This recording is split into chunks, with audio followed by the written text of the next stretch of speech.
Love Story by Eric Segal. Read by William Dufries. Chapter 1. Stupid and Rich. Clever and Poor. What can you say about a 25-year-old girl who died? You can say that she was beautiful and intelligent. She loved Mozart and Bach and the Beatles. And me. Once, when she told me that, I asked her who came first. She answered, smiling, "Like in the ABC." I smiled too. But now I wonder, was she talking about my first name? If she was, I came last, behind Mozart. Or did she mean my last name? If she did, I came between Bach and the Beatles. But I still didn't come first. That worries me terribly now. You see, I always had to be number one. Family pride, you see. In the autumn of my last year at Harvard University, I studied a lot in the Radcliffe Library. The library was quiet. Nobody knew me there, and they had the books that I needed for my studies. The day before an examination, I went over to the library desk to ask for a book. 2 girls were working there. One was tall and sporty. The other was quiet and wore glasses. I chose her and asked for my book. She gave me an unfriendly look. "Don't you have a library at Harvard?" she asked. "Radcliffe let us use their library," I answered. "Yes, Preppy, they do. But is it fair? Harvard has 5 million books. We have a few thousand." Oh dear, I thought. A clever Radcliffe girl. I can usually make girls like her feel very small. But I needed that damn book, so I had to be polite. "Listen, I need that damn book." "Don't speak like that to a lady, Preppy." "Why are you so sure that I went to prep school?" She took off her glasses. "You look stupid and rich," she said. "You're wrong," I said. "I'm actually clever and poor." "Oh, no, Preppy," she said. "I'm clever and poor." She was looking straight at me. All right, she had pretty brown eyes. And, okay, perhaps I looked rich. But I don't let anyone call me stupid. "What makes you so clever?" I asked. "I'm not going to go for coffee with you," she said. "Listen, I'm not going to ask you."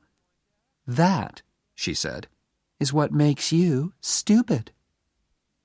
Let me explain why I took her for coffee. I got the book that I wanted, didn't I? And she couldn't leave the library until closing time. So I was able to study the book for a good long time. I got an A in my exam the next day. I gave the girl's legs an A, too, when she came out from behind the library desk. We went to a coffee shop, and I ordered coffee for both of us. "I'm Jennifer Cavallari," she said. "I'm American, but my family came from Italy. I'm studying music." "My name is Oliver," I said. "Is that your first or your last name?" she asked. "First. My other name is Barrett." "Oh," she said. "Like Elizabeth Barrett, the writer?" "Yes," I said. "No relation." I was pleased that she hadn't said, "Barrett, like Barrett Hall." That Barrett is a relation of mine. Barrett Hall is a large, unlovely building at Harvard University. My great-grandfather gave it to Harvard long ago, and I am deeply ashamed of it." She was silent. She sat there, half smiling at me. I looked at her notebooks. 16th century music? I said. That sounds difficult. It's too difficult for you, preppy, she said coldly. Why was I letting her talk to me like this? Didn't she read the university magazine? Didn't she know who I was? Hey, don't you know who I am? Yes, she answered. You're the man who owns Barrett Hall. She didn't know who I was. I don't own Barrett Hall, I argued. My great-grandfather gave it to Harvard, that's all. So that's why his not-so-great-grandson could get into Harvard so easily. I was angry now. Jenny, if I'm no good, why did you want me to invite you for coffee? She looked straight into my eyes and smiled. I like your body, she said. Every big winner has to be a good loser, too. Every good Harvard man knows that. But it's better if you can win. And so, as I walked with Jenny to her dormitory, I made my winning move. Listen, Friday night is the Dartmouth hockey match. So I'd like you to come. These Radcliffe girls, they really care about sport. And why, she asked, should I come to a stupid ice hockey match? Because I'm playing, I answered. There was a moment's silence. I think I heard snow falling. For which team? She said. By the second quarter of the game on Friday night, we were winning 0-0. That is, Davy Johnson and I were getting ready to score a goal. The crowd were screaming for blood, or a goal. I always feel that it's my job to give them both these things. I didn't look up at Jenny once, but I hoped she was watching me. I got the puck and started off across the ice. Davy Johnson was there on my left, but I didn't pass the puck to him.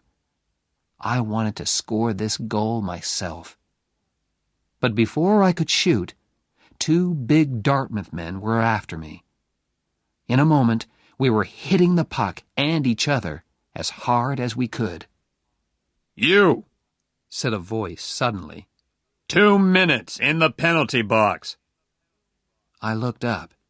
He was talking to me. What did I do? I asked. Don't argue. He called to the official's desk. Number 7, 2 minutes in the penalty box for fighting. Angrily, I climbed into the penalty box. Why are you sitting here when all your friends are playing? The voice was Jenny's. I didn't answer. Come on, Harvard! Get that puck! I shouted. What did you do wrong? Jenny asked. I tried too hard. Out there on the ice, Harvard were playing with only 5 men. Is that something to be ashamed of? Jenny, please, I'm thinking. What about? About those 2 Dartmouth men. When I get back onto the ice, I'll break them into little pieces. Do you always fight when you play hockey? I'll fight you, Jenny, if you don't keep quiet.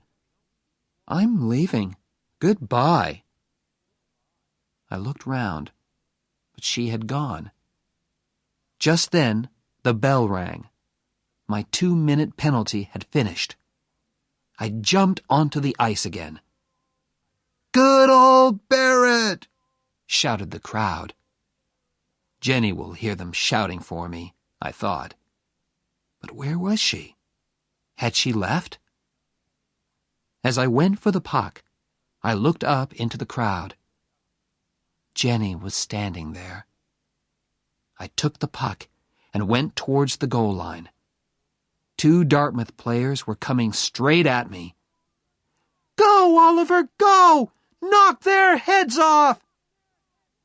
That was Jenny's voice above the crowd.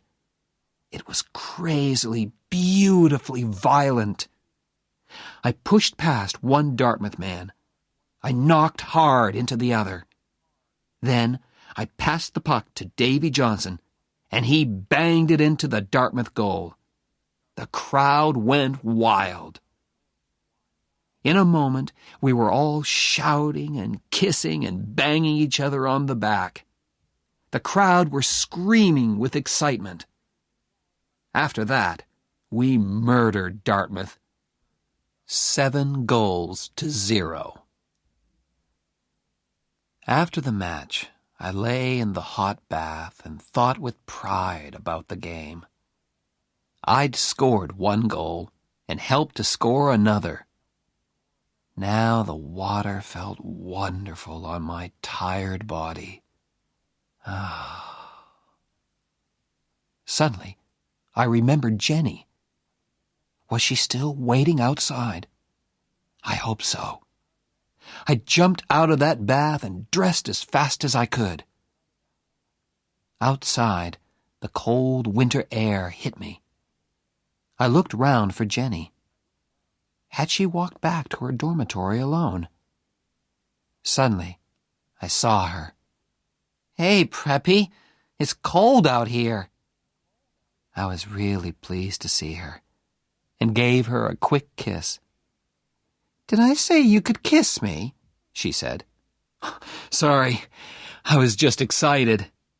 I wasn't. It was dark and quiet out there in the cold. I kissed her again, more slowly. When we reached her dormitory, I did not kiss her goodnight. "Listen, Jenny, perhaps I won't telephone you for a few months." She was silent for a moment. "Why?" she asked at last. "But perhaps I'll telephone you as soon as I get back to my dorm." I turned and began to walk away. "Damn Preppy!" I heard her say. I turned again. From 20 feet away, I scored another goal. You see, Jenny, that's the kind of thing you say. And when other people do it to you, you don't like it. I wished I could see the look on her face, but I couldn't look back. My pride wouldn't let me. When I returned to my dorm, Ray Stratton was there. He and I slept in the same room. Ray was playing cards with some of his football-playing friends. "Hello, Ollie," said Ray. "How many goals did you score?" "I scored 1, and I made 1, I answered. "With Cavalieri?" "That's none of your business," I replied quickly. "Who's Cavalieri?" asked one of the footballers. "Jenny Cavalieri. Studies music. Plays the piano with the music group." "What does she play with Barrett?" Everyone laughed.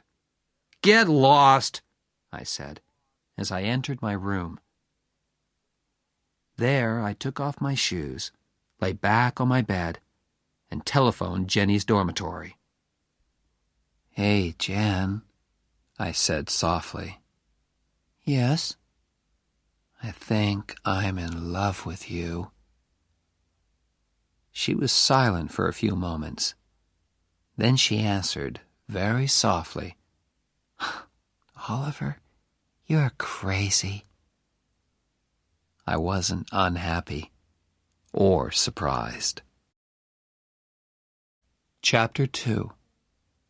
Blood and Stone. A few weeks later, I was hurt in the hockey match at Cornell University. My face was badly cut, and the officials gave me the penalty for starting the fight. 5 minutes. I sat quietly in the penalty box while the team manager cleaned the blood off my face. I was ashamed to look out onto the ice, but the shouts of the crowd told me everything. Cornell scored a goal. The score was 3-3 now. Damn, I thought. We're going to lose this match because of me. Across the ice, among the crowd, I saw him. My father. Old Stony Face. He was looking straight at me. If the meeting finishes in time, I'll come to Cornell and watch you play, he had told me on the phone. And there he was, Oliver Barrett III. What was he thinking about? Who could say? Why was he here? Family pride, perhaps. Look at me. I am a very busy, important man, but I have come all the way to Cornell just to watch my son play in a hockey match. We lost, 6-3. After the match, the doctor put 12 stitches in my face. When I got to the changing room, it was empty. They don't want to talk to me, I thought. I lost that match. I felt very ashamed as I walked out into the winter night. "Come and have dinner, son," said a voice. It was old Stony Face. At dinner, we had one of our non-conversations. We spoke to each other, but didn't actually say anything. These non-conversations always started with, "How have you been, son?" and ended with, "Is there anything I can do for you?" "How have you been, son?" my father began. "Fine, sir." "Does your face hurt?" "No, sir." It hurt terribly. Next, old Stony Face talked about playing the game. "All right, son. You lost the match." How clever of you to notice, Father.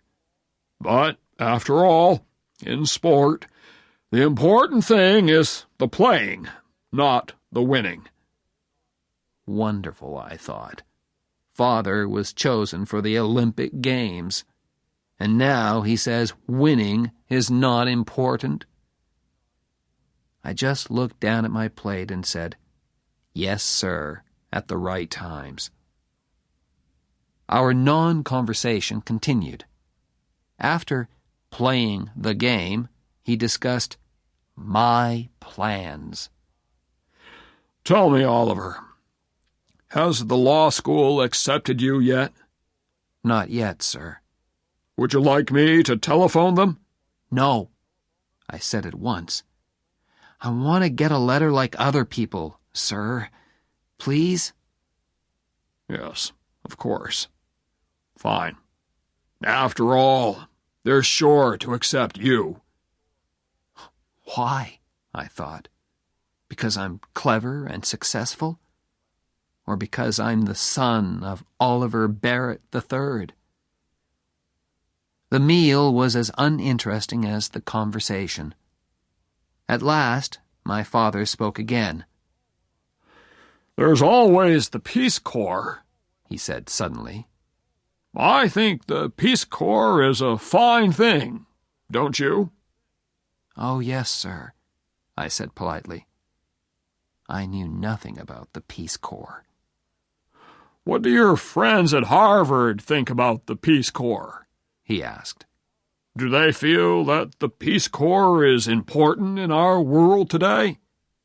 "Yes, sir," I said politely, just to please him. After dinner, I walked with him to his car. Is there anything I can do for you, son? He asked. No, thank you, sir. Good night, sir. Our non-conversation was finished. He drove away. Yes, of course there are planes, but Oliver Barrett III chose to drive. My father likes to drive. Fast. And at that time of night, in an Aston Martin DBS, you can go very fast indeed. I went to telephone Jenny. That was the only good part of the evening. I told her about the fight. She enjoyed that.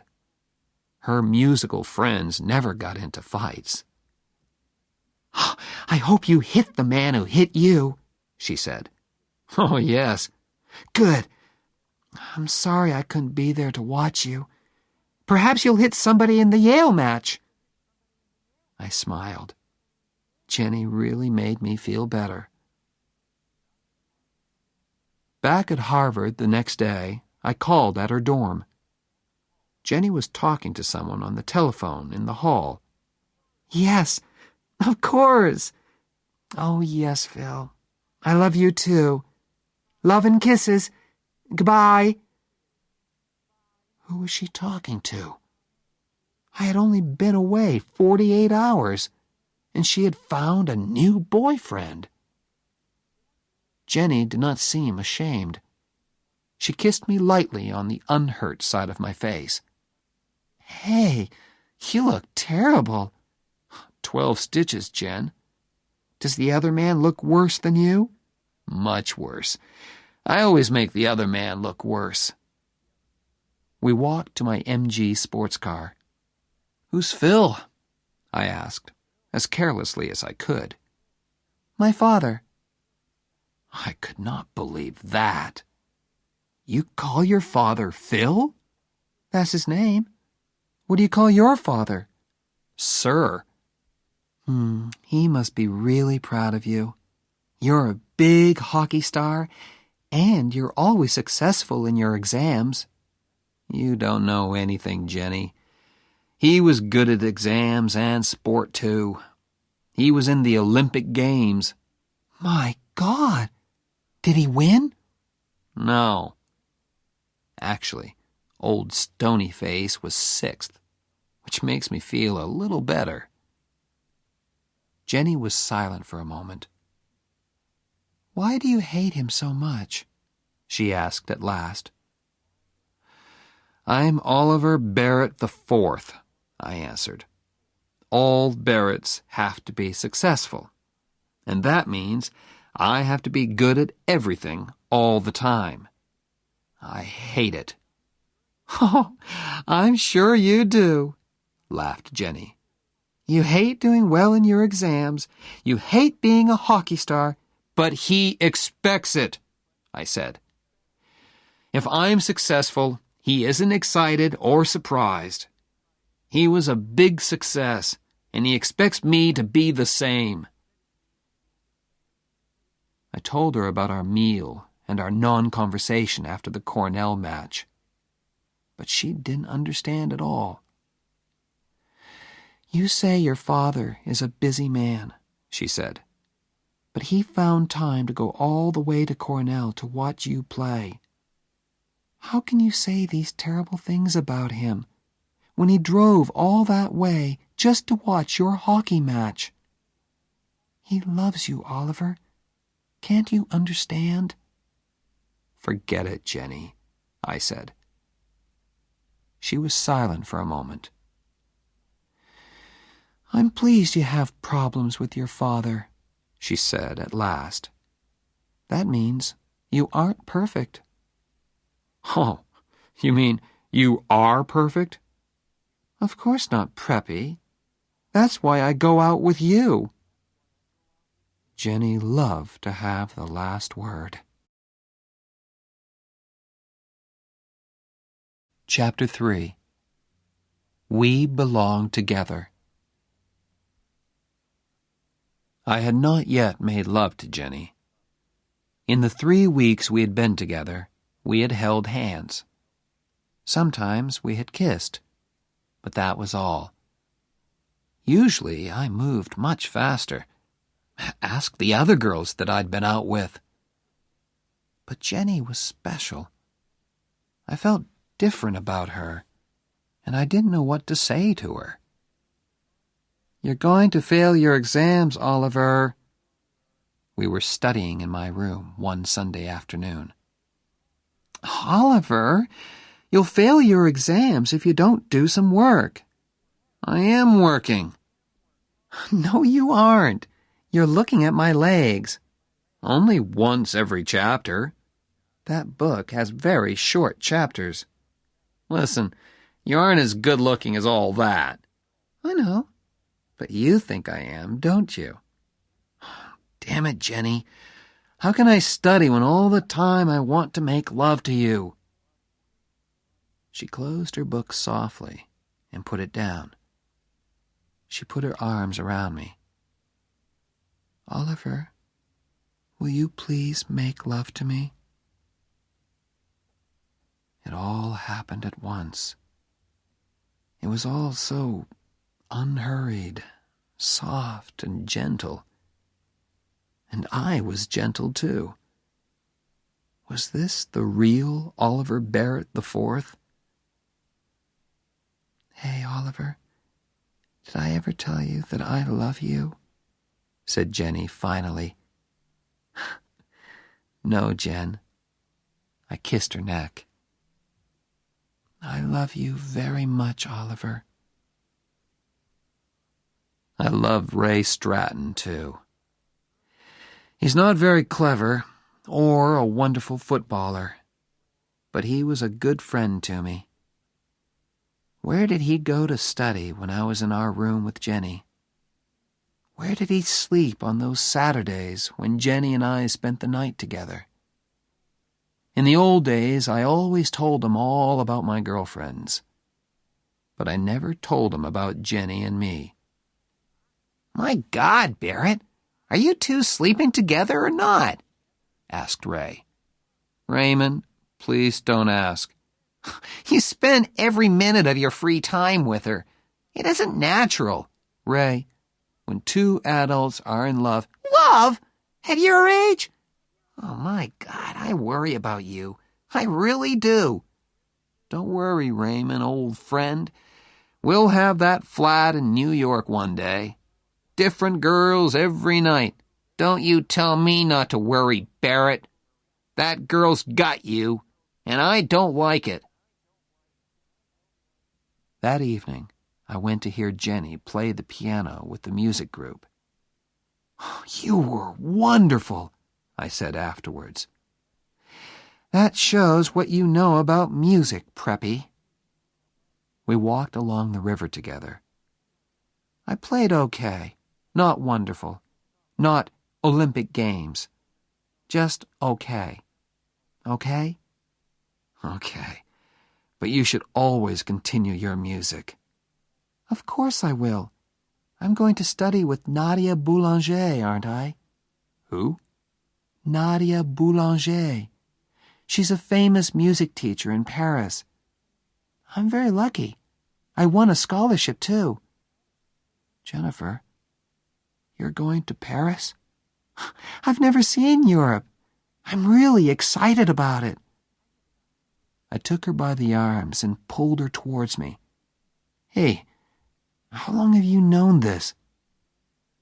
Jenny looked down at her feet. "Oliver, don't be stupid. We can't do anything about it. After we finish university, you'll go your way and I'll go mine. You'll go to law school." "Wait a minute. What are you talking about?" She looked into my eyes. "Ollie, you're a rich preppy. Your old man owns a bank. My father's a baker in Cranston, Rhode Island. And I'm nobody." "What does that matter? We're together now. We're happy." "Ollie, don't be stupid," she repeated.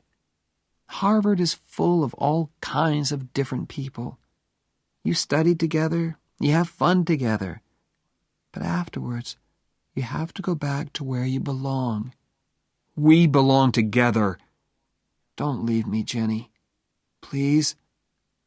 What about my scholarship? What about Paris? What about our marriage? Who said anything about marriage? Said Jenny in surprise. Me. I'm saying it now. Why? I looked straight into her eyes. Because, I said. Oh, said Jenny.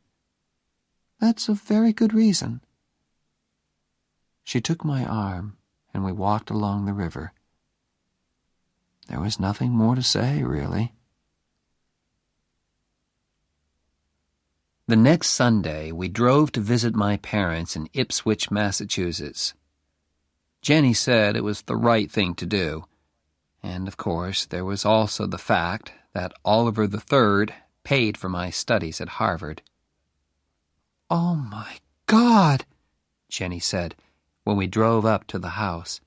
I didn't expect this. It's like a damn palace. Please, Jen, everything will be fine. For a nice all-American girl of good family, perhaps.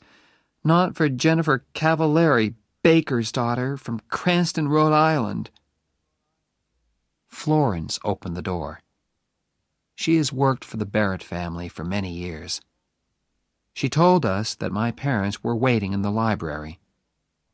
We followed her past a long line of pictures of famous Barretts and a glass case full of silver and gold cups. They look just like real silver and gold, said Jenny. They don't give cups like those at the Cranston Sports Club. They are real silver and gold, I answered. Oh, my God! Are they yours? No, my father's. Do you have silver and gold cups too, Oliver? Yes. In a glass case, like these? No, up in my room, under the bed. She gave me one of her good Jenny looks. We'll go and look at them later, shall we? Before I could answer, we heard a voice. Ah, hello there. It was old Stonyface. Oh, hello, sir. This is Jennifer. Hello there. He shook her hand before I could say her full name. There was a smile on his usually rock-like face. Do come in and meet Mrs. Barrett, my wife, Allison. This is Jennifer Cavallari, I said. For the first and only time, I got her damn name wrong. Cavallari, said Jenny politely. Mother and Jenny shook hands. All through dinner, Mother kept the polite small talk going. So, your people are from Cranston, Jennifer?